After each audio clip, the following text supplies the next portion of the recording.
candidates sit their tests in hospitals as national examinations draw to a close. Well, the Kenya Certificate of Primary Education, that's KCPE, and the Kenya Primary School Education Assessment, KPSEA, national exams entered their second day yesterday, with senior government officials monitoring the exercise. Education Cabinet Secretary Ezekiel Mashogo revealing 21 candidates in Nairobi City County are writing the exams while hospitalized. He spoke when he witnessed the opening of the examinations container in Kibra, and at least 60,000 officers have been deployed to boost security during the exams period. Mashogo adding that the government has implemented measures to protect both students and exam officials, as he expressed condolences to the families of 2 GSU police officers who died on Monday in Garissa County when their vehicle was hit by an improvised explosive device. You also have the Basic Education Principal Secretary Bello Kipsang also overseeing the opening of a container in Ngong Town, saying the government was committed to a 100% transition policy to ensure that all students progress to the next level of their education. All right, so that is exactly what is happening. There have been a number of challenges with these particular exams, and one of those issues has been the issue of security, and part of it has also been in North Rift as well. We saw what happened, and that's one of the things in Isiolo County. Commissioner Geoffrey Omoding ordered the arrest of men who defiled schoolgirls following reports that 6 candidates are pregnant, while another delivered just recently. So there are a number of myriad of challenges that are really facing our young learners in schools. But Prof, reminiscing on the 844 system as well, this is actually the last class of those who are going to be sitting for the KCPE. I don't know what, does that stoke any emotion from you, some nostalgia perhaps in terms of, you know, that particular system of education? Yeah, of course. One thing which has to be stated that I am one of the products of 844. I still believe very strongly that it was a good system. And also you have to bring something nostalgic about the Nyayo milk. Remember, Moi was the one who presided over the 844 system, and we used to get milk Monday, Wednesday, and Friday. Zainab, don't take for granted. Look at how difficult it is just to supply examination materials to every school. Look during the election how hard it is to just take a ballot to every polling station. But during Moi, he delivered milk to every school. This is food. This is food which is perishable. Monday to Wednesday, Monday, Wednesday, Friday without fail. At the same time, I also believe that products of 844 have done very well for themselves as well in their academic endeavors. And what we have a challenge now with the change we have at the moment, Zainab, I've talked to many teachers and they have told me, remember that the junior secondary is domiciled inside a primary school. So it means that graduate teachers who are teaching the junior secondary are being run by a P1 teacher who is a head teacher. And I think that this is something that I'm also very affected, because if you bring very qualified people sitting under someone who they feel is not as qualified, the egos are very strong and there's no work. So I'm sure the president may have to look at that part, because teachers are feeling that can actually demoralize them.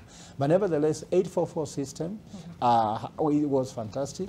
And I still believe that the changes we are making, some of them were just made, sometimes the education system can be changed for political expediency, but not really for it, because the competency-based curriculum could still be done inside 844 system without just changing it to call another name.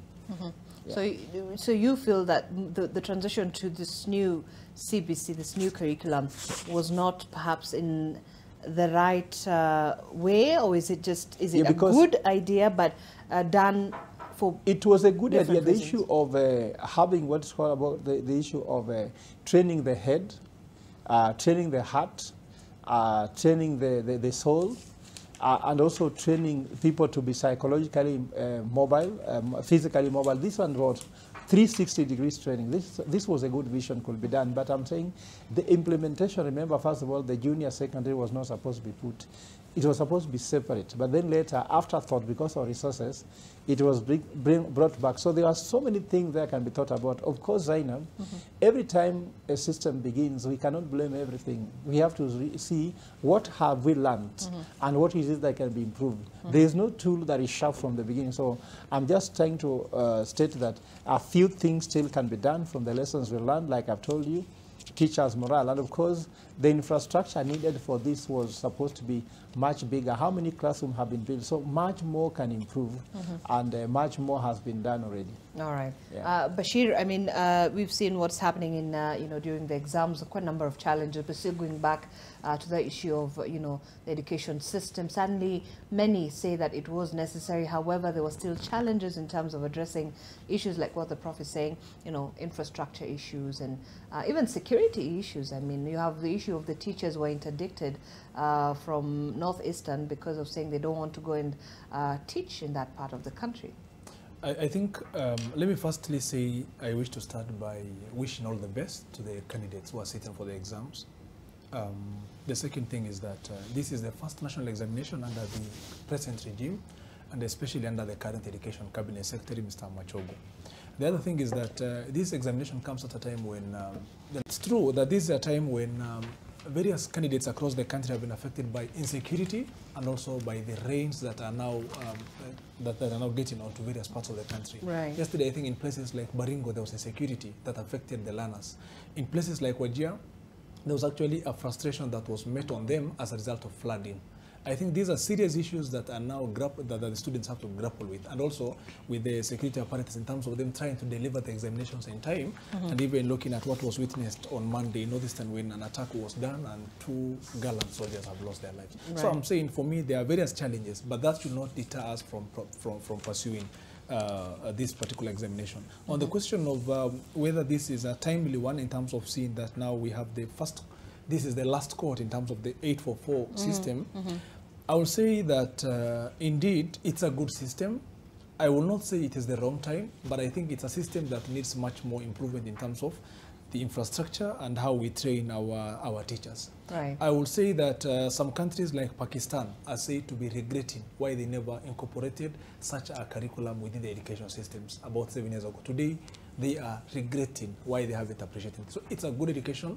It is competency-based, but we need to do an improvement. We do not have to have a conversation about doing a U-turn or going back on what we have now. That will confuse our learners. Right. What is the most important thing for now is for the government to try and put in place the necessary infrastructure. And I think that particular effort is quite in place. Let's commend the government for what it's doing. Let the government do better and ensure that we end up having learners who are sitting for quality examination. All right. And also joining us this morning as well is Arnold Maliba, Public Policy Analyst. Good to see you, Arnold. Karibu sana to the studio. And also, just to get your quick comments before we take a break on what is captured here in the DN in terms of the education system. Of course, remember, this is the last batch of the KCPE candidates who will be sitting for the exams this year. I think, first of all, I've been trying to look at the story, but over and above, I love numbers because that's what I do most. And on the exams, the CAPC exams, for example. The CAPCIA, that's the CAPCIA. The new system. I picked figures somewhere, says that 1,282,574 learners will be sitting for that exam. KCPE has got 1,415,315. KCSE has got 903,260. Then there's that not so popular one, Kilea, is 3,823. Just to point out is that there is a disproportionate number of students sitting for KCPE. And that goes to speak to a suspicion that had been there for a while, that probably almost 500,000 learners were rushed or rather skipped directly from class 5 and 6 to go to class 8 directly because of a number of parents who actually didn't have faith in the new system. Because ordinarily, we have about 97,000 to 100,000 more students in a class ahead. This is the final KCPE. And somehow, it has got more students, way more than those sitting for the KPSEA. The guys sitting for KPSEA... we would have to compare it to the candidates who set for last year. You will actually see the difference. Right. It's quite huge. So when you look at that, then you realize that this class, the class sitting for, let's say, the grade 6 now, ideally should be 300,000 more than the guy sitting for KCPE. So this disproportionate number here, probably we will actually, when the results come out, let's wait and see. We are likely to actually have 10-year-olds, 11-year-olds actually having sat for KCPE. That is something that we should not really run away from. And that speaks to the fears and the concerns parents had, right. Because these numbers don't make sense. There's the natural and organic progression of numbers as has been over the years. This year is no different, and even our childbirth rates, the numbers, and even within KNBS wouldn't support this difference that is actually so big. So this, we will actually expect very young learners probably sitting for this exam. We will see how they perform, but speaks about transition and how difficult transition is. So, and trust in new systems, perhaps? Yeah, trust in new systems. Of course, onboarding this system was a little bit difficult. Bold decisions have been made. Including when at some point we had decided that we brought it all together and decided, okay, can we domicile this thing in all primary schools first of all? Because the physical location really doesn't matter so long as the equipment is there. Okay. And a number of these learners were, we are struggling between, we were used to having pupils, being people in elementary, primary, and then students in high school and college. Now, how do you call the people in junior secondary? So we just call them learners, pupils for those who are in primary, and then, of course, for the other guys up there, we call them students. So right. That onboarding was a little bit difficult, but the learners are used to that particular environment, even though it's a culture that we'll actually have to build and perfect, because moving them to secondary schools that are already a little bit over the top, when we actually came up with 100% transition, the secondary schools are actually on the brink, or rather on the brim. So pushing these learners there without new facilities and massive investment wasn't a wise thing to do. So the only other option available was actually to domicile them in primary schools, the former primary schools. Of course, the management there was a little bit of push and pull between boards, saying that junior secondary school is a different entity. It's still a big challenge. It's still a big, push and pull in that will be worked on. I sit on a board of a primary school in my neighborhood, and I remember the arguments about we are now the board that even oversees this junior secondary school and such. So that is a governance issue that will be taken care of. But I think the transition has actually been held fairly well. I probably wasn't of a proper understanding when KCPE, or rather the 844 came in. But I'm told the changeover was not easy. It was quite chaotic. So that's perhaps what we're also witnessing right now in terms of the transitions are a little bit difficult, especially for a process that is perpetual and continuous. It becomes a little bit difficult. Right. So we've done quite well. Now that we are facing out the primary part of it, there is the other part that we still have to watch, because this class here, the class that is actually sitting for KCPE here, would actually be the last class to sit for KCSE as we know it. Right. So the transition is still 4 years. We still have got 4 more years to go. 4 more years to be able to sort of phase out the 4-4 system. Entirely. We only have phased out one. We are only phasing out one part. There's still a second part. And then, of course, we look forward to how then this new group will actually be going to college, because again, now going to college will be a little bit different, and not the grading will not be the way we are used to now. All right, that would be interesting. Then just to say that I think you can't say location doesn't matter. It does. And the situation of junior secondary inside junior primary is very problematic. Also, the mixing between those two levels. Like even you see even some primary school that has nursery school in the same compound, when you have nursery school and secondary school in the same location. We even have history whereby there was a nursery school, there was a primary school, then there was a secondary school in the same compound. We have seen issues arising from there, because there are some things you don't want to transfer. These people just need to know they are in nursery school. These people just need to know they are in secondary school. So there are many things there that has not been done. But if Arnold is saying that this was a great transition, I think the transition was not great at all. Actually, the biggest challenge is the transition, because the thinking was good, but the execution was really poor. And I'm sure that that's why there was a presidential working party trying to find how can they do. Remember, the Kenya Kwanza manifesto said that they wanted to review CBC, meaning that there were some issues which were there. And a lot of the issues are still much there. And I think that it's also too early to judge this CBC, because we have to wait. CBC has not produced any degree holder. They have not produced any master holder.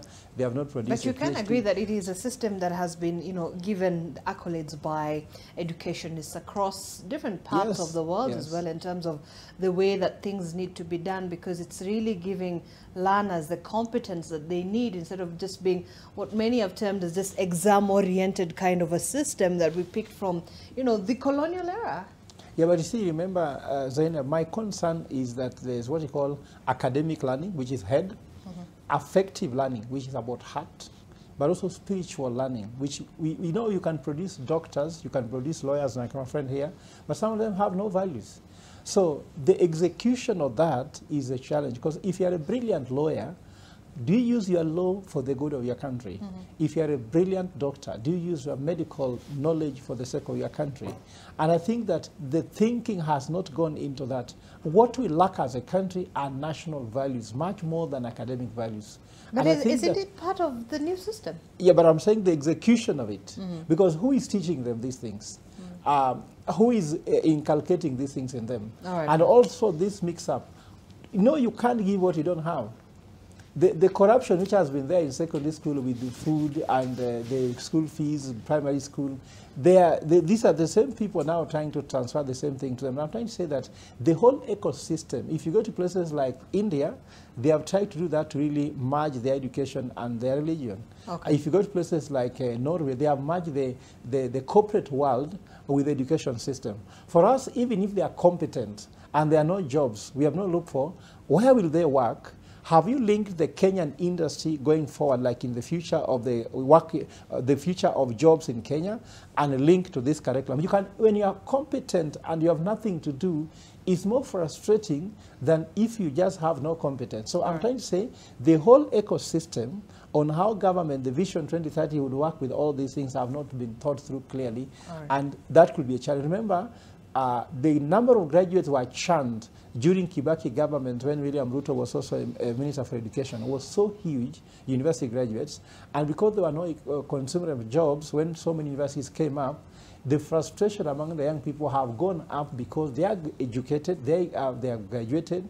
Master holders are riding border. I'm not saying it's bad, but with that is a fact. So having a competent population without a job to do is a recipe for disaster. All right. Zainab. Arnold, yes, very quickly before we have to take a break, please. When I talked about the physical location not mattering, I actually meant that we have got very successful examples where institutions do coexist within different levels. And by the way, these are not far removed. It's just the other side of the coin. I know it's not the same story, but I know there is a Moi University primary school, and then there is, of course, Moi University, just an example. But then, for some of us, for example, who went to Moi Avenue Primary School and then you end up at the University of Nairobi, there's not so much difference. The point is that at that particular point, what was the most ideal thing to do? It was actually to ensure that we cross over. One thing that had happened over the years is that we had tried to push this transition over the fence. Every time it looks like it's too difficult, and people make it so difficult.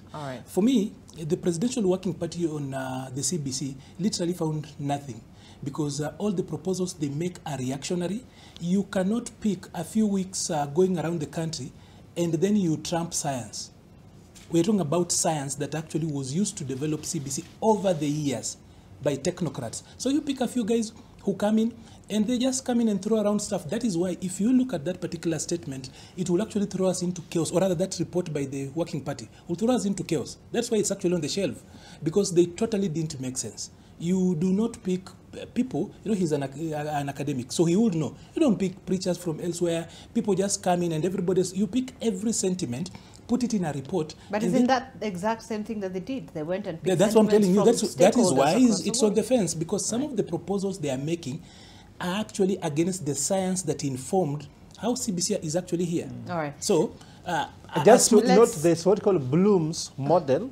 Bloom's model that has been used a lot as a science to develop these things. Okay. And that's why the recommendations that came from the Presidential Working Party were away from science, but All more right. sentimental. Okay, let's hold on to that. We have to take a break.